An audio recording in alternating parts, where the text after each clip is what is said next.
அன்பார்ந்த நேயர்களுக்கு வணக்கம். நான் உங்கள் மதுசூதனன் கலைச்செல்வன். தினமொரு கதை நிகழ்ச்சியில் இன்று உங்களை சந்திப்பதில் மகிழ்ச்சி கொள்கிறேன்.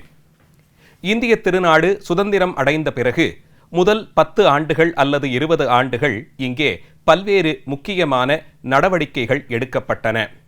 சட்ட ரீதியாகவும் அதையெல்லாம் விட முக்கியமாக இங்கே புதிதாக தொடங்கியது போல் அமைந்திருந்த நாட்டிலே பல்வேறு குழப்பங்கள், அரசியல் குழப்பங்கள் இவற்றையெல்லாம் கடந்து நாட்டினுடைய அரசாட்சிக்காக வேண்டி இந்திய சாசனம், அரசியல் சாசனம் இயற்றப்பட வேண்டிய ஒரு காலச்சூழல். அதற்கு தகுதியானவர்களையெல்லாம் கொண்டு குழு அமைத்து அந்த அரசியல் சாசனம் கண்டடைந்த பிறகு இங்கே ஜனாதிபதி பொறுப்பிலே ஒருவரை நியமித்து இந்திய அரசியலமைப்பு சாசனத்தின் பாதுகாவலராக அறியப்படும் அந்த ஜனாதிபதியின் கீழே இங்கே மக்களவைகள், பாராளுமன்றங்கள் கூட்டப்பட்டு இந்திய திருநாடு அரசியல் வளர்ச்சியோடு கூடி பீடுநடை போட வேண்டிய காலம். இதற்கு 1950 இந்தியா சுதந்திரம் அடைந்த பிறகு ஒரு 2½ ஆண்டு காலங்கள் முனைந்துத்தான் ஜனவரி மாதம் 26ஆம் தேதி குடியரசு தினமாக இன்று நாம் கொண்டாடுகிறோமே, அன்றைய தினம் பாராளுமன்றத்திலே இந்தியாவினுடைய அரசியல் சாசனம் நிறைவேற்றப்பட்டு அது எல்லோராலும் அங்கீகரிக்கப்பட்டு அது வழக்கத்திற்கு வந்தது. அதைத் தொடர்ந்து இங்கே இந்திய ஜனாதிபதியாக முதலில் நியமிக்கப்பட வேண்டியவர் மிகுந்த பொறுப்புணர்வோடு கூடியவராய், நாட்டின் மேல் நல்ல அக்கறை கொண்டவராக, தேசிய பாதுகாப்பில் ஒரு முக்கியமான ஒரு நிலையில் இருப்பவராக, இந்தியாவினுடைய பாரம்பரியம் இவற்றையெல்லாம் அறிந்தவராக, நல்ல ஒரு ஆளுமையாக இருக்க வேண்டிய சூழலில் பண்டித ஜவஹர்லால் நேரு தொடக்கமாய் காங்கிரஸ் கட்சியின் முக்கிய பொறுப்பிலிருந்த எல்லோருமாய் சேர்ந்து தேர்ந்தெடுத்த ஒரு தனிப்பெரும் தலைவர்தான் திரு ராஜேந்திர பிரசாத் அவர்கள். அவர்களுடைய வாழ்க்கை வரலாற்றையும் அவர் ஆற்றிய தேசப் பணியை பற்றித்தான் இன்றைய நிகழ்ச்சியிலே நாம் பார்க்க இருக்கிறோம். 1884ஆம் ஆண்டு பீகார் மாநிலத்தில் இருக்கக்கூடிய ஜிராதேவி என்ற சிற்றூரில் சித்திரகுப்த காயஸ்த வம்சத்திலே அந்தனர் குலத்திலே இவர் பிறந்தார். இவருடைய தந்தையார் மகாதேவ் சஹாய் என்பவர் பண்டிதராக அந்த காலத்திலேயே 2 மொழிகளில், அதாவது சமஸ்கிருதம் மற்றும் பாரசீக மொழியிலே நல்ல புலமையோடு விளங்கியவர். இவருடைய தாயார் கமலேஸ்வரி தேவி அம்மையார் அவர்கள் மகாபாரதம், ராமாயணம் முதலியவற்றை கதையாக சிறுவயதிலேயே இவர்களுக்கெல்லாம் சொல்லி வைத்ததையும் இவர் நினைவு கூறுகிறார். இவரோடு உடன் பிறந்த சகோதரிகள், மூத்தவர்கள் 3 பேர், இவருடைய அண்ணன் ஒருவர் என்று பெரிய குடும்பம். இளைய பிள்ளையான இவர் பேரிலே அன்போடு கூடி இவர் பெற்றோர் வளர்த்து வந்தார்கள். இவருடைய இளமை பருவத்தில் பள்ளி படிப்பெல்லாம் இவர் பிறந்த ஊரிலேயே முடித்து கொண்டு அதைத் தொடர்ந்து கொல்கத்தாவில் உயர் படிப்பிற்காக முதலில் பாட்னாவிற்கும் அதைத் தொடர்ந்து கொல்கத்தாவிற்கும் செல்ல வேண்டிய சூழல். இவருடைய தந்தையார் அங்கு நல்ல ஒரு அறிஞராக அறியப்பட்டதாலே இவருக்கும் இவருடைய அண்ணனுக்கும் பாட்னாவில் இயங்கி வந்த திரு கோஷ் அவர்கள் நடத்தி வந்த கல்வி நிறுவனத்திலே ஒரு வாய்ப்பு கிடைத்தது.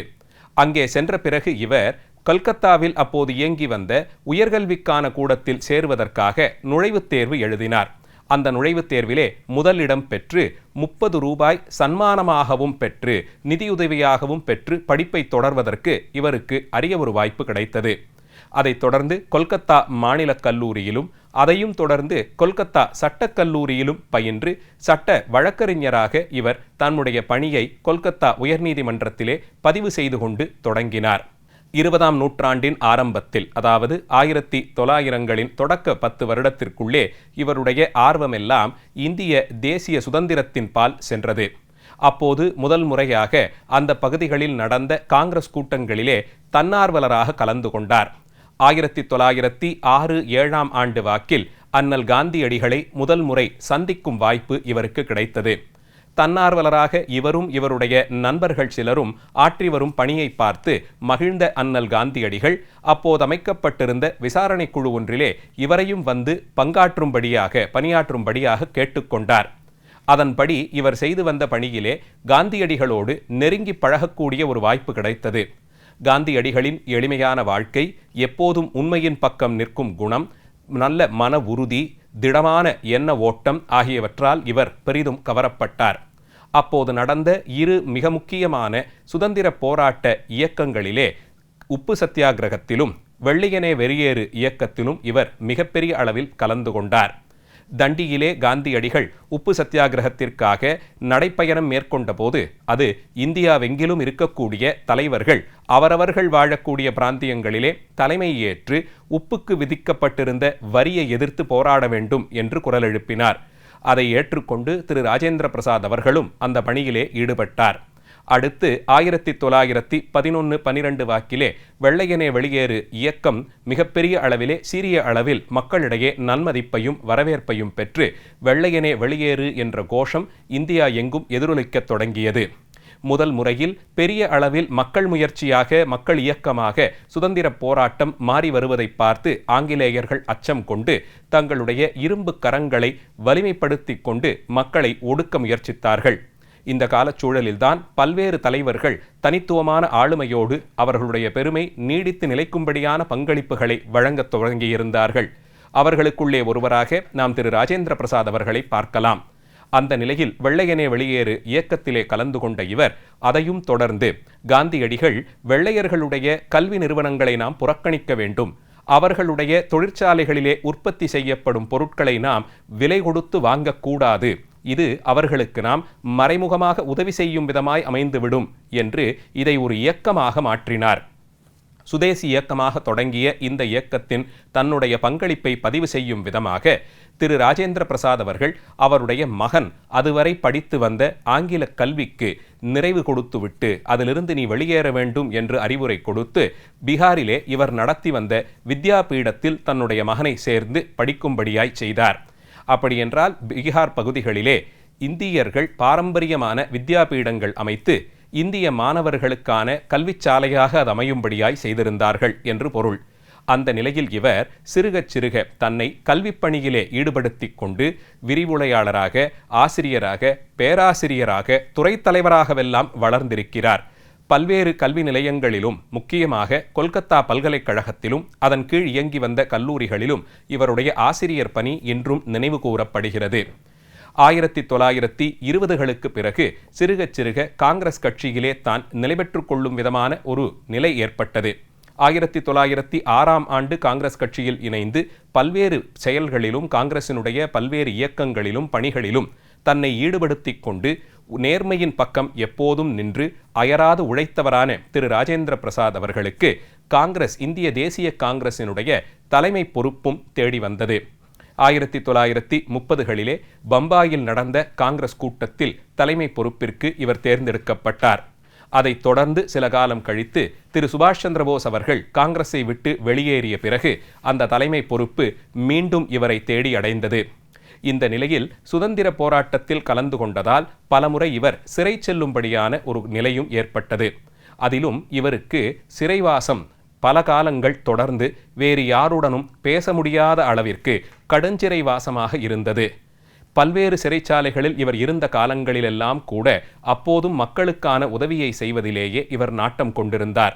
1933-4ஆம் ஆண்டு வாக்கில் பீகார் மற்றும் வங்காள பகுதிகளிலே ஒரு பெரிய வெள்ளம் சூழ்ந்து அதனால் மக்கள் பெருமளவிற்கு பாதிக்கப்பட்டார்கள்.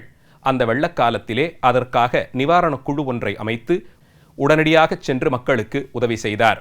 அதை அடுத்த ஆண்டே பீகாரில் நிலநடுக்கம் ஏற்பட்ட போது இவர் சிறைவாசத்தில் இருந்தபடியால் அடுத்த தலைமை பொறுப்பிலே தம்முடைய மனதிற்கு நெருக்கமான சிலரை நியமித்து அவர்கள் மூலம் தொடர்ந்து நிவாரணப் பணி நடைபெறும்படியாக செய்தார். இதற்கிடையேத்தான் இவருக்கு திரு சங்கீர்த்தியன் என்பவரோடு ஏற்பட்ட நெருக்கம் இவருடைய ஆளுமை பண்பையும் தலைமை பண்பையும் இன்னும் சீர் செய்தது. அதன் மூலமாக இவர் பெரும் தலைவராக உருவெடுப்பதற்கு வாய்ப்பும் இவரை வந்து அடைந்தது. தொடர்ந்து ஆங்கிலேயர்களால் இவர் சிறைப்படுத்தப்பட்டும் வெளியேறிய பிறகு மக்கள் பணியே தனக்கான பணியாகவும் இருந்து வந்தார். இதற்கிடையே இவருக்கு 12ஆம் வயதிலே திருமணமும் நடைபெற்றது. தம்முடைய மனைவியுடனான இல்லற வாழ்க்கை என்பது நாட்டு பணிக்கு அடுத்த நிலையில்தான் இவர் வைத்திருந்தார் என்று சொல்லும்படியாக இருந்தது இந்திய திருநாட்டின் பேரிலே இவர் கொண்டிருந்த காதல். இதைத் தொடர்ந்து இந்திய சுதந்திரத்திற்கு பிறகு பண்டித ஜவஹர்லால் நேரு அவர்கள் தலைமையில் இங்கே அரசியல் அமைப்பு கூட்டங்கள் நடைபெற்ற போதெல்லாம் அதிலே மிக முக்கிய பொறுப்பில் இவர் இருந்தார். நேரு அவர்களுடைய அரசவையிலே இவருக்கு உணவு மற்றும் வேளாண்மை துறைக்கான அமைச்சரவை பொறுப்பு வழங்கப்பட்டது. அதிலும் மிகச்சீரிய முறையில் இவர் செயலாற்றினார்.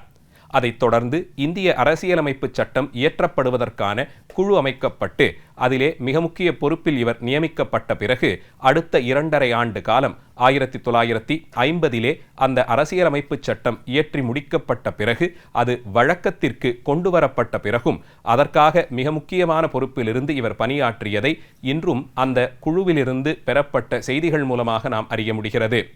1952 இந்தியாவினுடைய அரசியலமைப்பு சட்டத்திற்கு உட்பட்டு ஒரு ஜனாதிபதியை நியமிக்க வேண்டிய காலம் வந்தபோது அந்த பதவி இவரை தேடி வந்தது என்றுதான் சொல்ல வேண்டும். அதனால் இவர் அதுவரையில் தாம் வகுத்து வந்த அத்தனை அரசியல் பொறுப்புகளிலிருந்தும் தன்னை விடுவித்துக் கொண்டு காங்கிரஸ் கட்சியிலிருந்தும் தன்னை விடுவித்துக் கொண்டு இந்திய ஜனாதிபதியாக சுதந்திர இந்தியாவின் முதல் ஜனாதிபதியாக பொறுப்பேற்றுக் கொண்டார். அதைத் தொடர்ந்து 1957 ஆண்டு ஜனாதிபதிக்கான அந்த பணிக்காலம் முடிந்த பிறகு மீண்டும் 2வது அமைக்கப்பட வேண்டிய ஜனாதிபதி அலுவலகத்திற்கும் இவரே தலைவராக தேர்ந்தெடுக்கும்படியான ஒரு நிலையும் வந்தது. இந்திய சுதந்திரத்திற்கு பிறகு இங்கே ஜனாதிபதிகளுக்குள்ளே 2 கால ஆட்சியை கண்ட ஒரே ஜனாதிபதியாக இவரைத்தான் பார்க்க முடிகிறது. அதிலும் இவருடைய அலுவலக காலம் சற்றேறக்குறைய 12 ஆண்டுகள் தொடர்ந்து இருந்து வந்ததை பார்க்க முடிகிறது.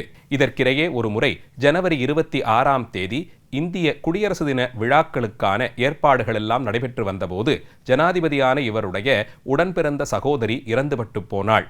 ஆயினும் இந்திய திருநாட்டின் குடியரசு தினத்திலே குடியுரிமை தலைவராக இருக்கும் இவர் கலந்து கொண்டு அதை சிறப்பு செய்வதுதான் விதியாக இருக்கும் என்று கருதி தன்னுடைய தமக்கைக்கான இறுதிச் சடங்கை எல்லாம் ஒரு நாள் கழித்து செய்து கொள்ளலாம் என்று அதை நிறுத்தி வைத்துவிட்டு நாட்டினுடைய பணியை முதலில் ஏற்றுக்கொண்டு செய்தார் என்பது இவர் வரலாற்றிலே முக்கிய குறிப்பாக நமக்கு கிடைக்கிறது. இப்படி தன்னுடைய குடும்பத்தை கூட 2ஆம் நிலையில் வைத்து நாட்டு நலன், நாட்டு மக்களின் முன்னேற்றம் இதுதான் நமக்கு முக்கியம் என்ற அளவிலே கொண்டிருந்தார். பல்வேறு விருதுகளுக்கும் சொந்தக்காரரான இவர் இந்திய அரசாலே வழங்கப்படும் மிக உயரிய விருதான மக்கள் சேவைக்கான விருதாக கருதப்படும் பாரத் ரத்னா விருதை பெற்ற முதல் ஆரம்பகால சிலரில் ஒருவராக பார்க்கலாம். இவருடைய ஆட்சிக்காலம் 1962 ஆண்டு வரை நடைபெற அதை அடுத்த ஆண்டே இவர் வந்த வேலை முடிந்தது என்று சொல்லும்படியாக இந்திய நாட்டிற்காகவே ஒரு வாழ்க்கையை வாழ்ந்து நிறைவு செய்து அந்த ஆண்டு இயற்கை எய்தினார். இவரை குறித்து பல்வேறு ஆவணப்படங்கள், இவர் வாழ்க்கை வரலாற்றை தொகுத்துச் சொல்லக்கூடிய நூல்களும் பல்வேறு ஆசிரியர்களாலும் பல மொழிகளில் எழுதப்பட்டிருக்கிறது.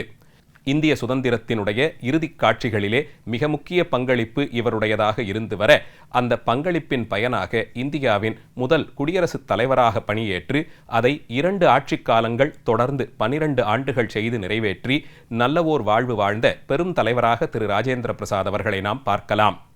இன்றைய தினம் இந்தியாவின் முதல் குடியரசுத் தலைவரான திரு ராஜேந்திர பிரசாத் அவர்களுடைய வாழ்க்கை வரலாற்றையும் நாட்டு வளர்ச்சியிலே அவருடைய பங்களிப்பையும் பற்றி சிந்தித்தோம். நாளைய தினம் மீண்டும் ஒரு கதையோடு உங்களை சந்திக்கிறேன். நன்றி, வணக்கம்.